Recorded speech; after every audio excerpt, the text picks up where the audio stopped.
Hi everyone, welcome back to the channel. I'm Erica, and today's video is a collaboration with my good friend Christina over at Dall House. I asked her, I think back in August, if she would want to do a collab with me for her American Girl, where we can make a costume for our American Girls. So I only have one American Girl, she's got a bunch, so I'm kind of curious if she's only going to make one or if she's going to make multiple. I don't know, but I know she's really good at sewing, and I know she has her own shop.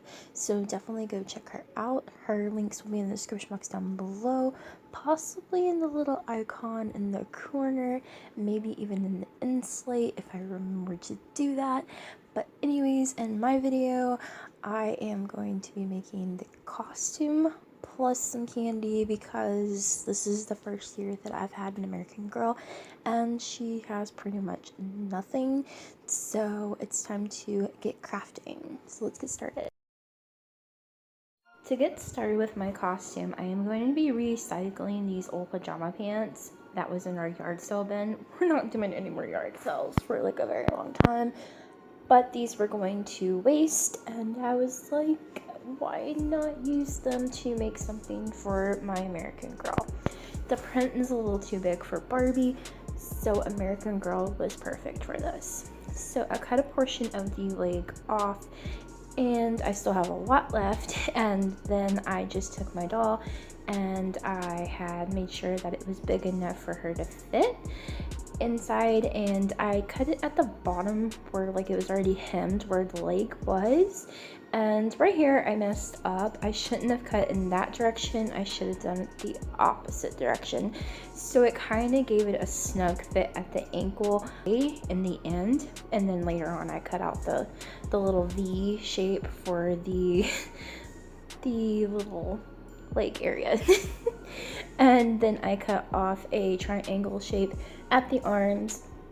Now I'm taking a pentagon shape and I am going to do good side to good side, and there is a good side to good side with this material. It's like a fleece material, and you can tell like which side was like the softest side.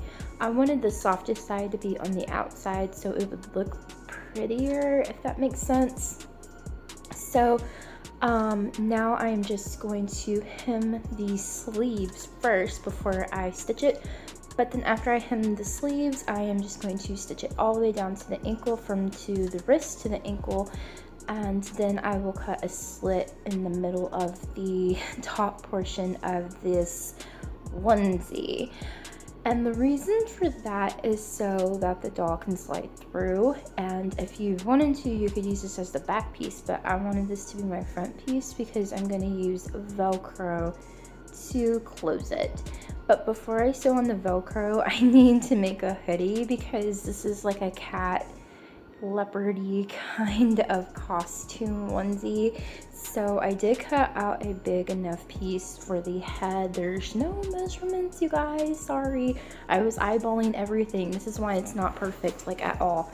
But then I went ahead and I took these little funny looking triangle shapes. They're kind of roundish, and I had added some other pink fabric onto it to give it more of an illusion of ears, and I kept messing up on this part, but I got it right at the end. But all I did to attach the ears was I cut out these little notches, and then I attached the hood to the back of the onesie, and I just did a straight stitch and then I did a zigzag stitch.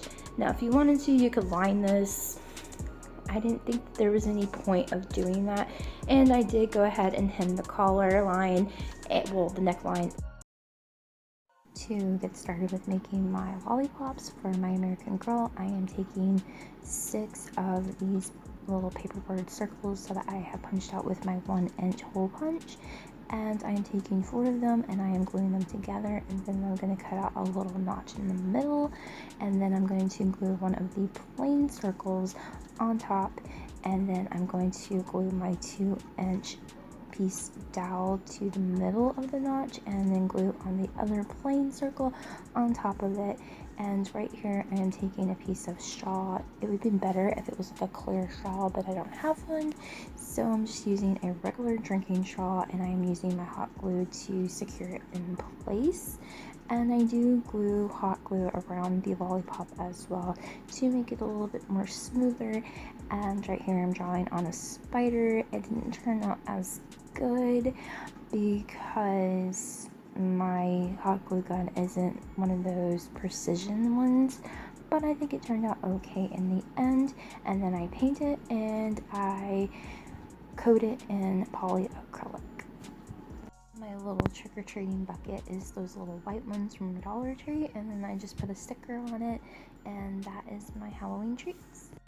So comment down below what you thought of my costume and my Halloween treats. We wasn't supposed to create treats, but I felt like she needed some Halloween treats to go with her onesie kitty cat costume, because I feel like even this costume could be even used as a onesie sleeper all year round. But anyways, definitely check out Christina's video over at Dall House, and I will see you all in the next video. Bye! Happy Halloween!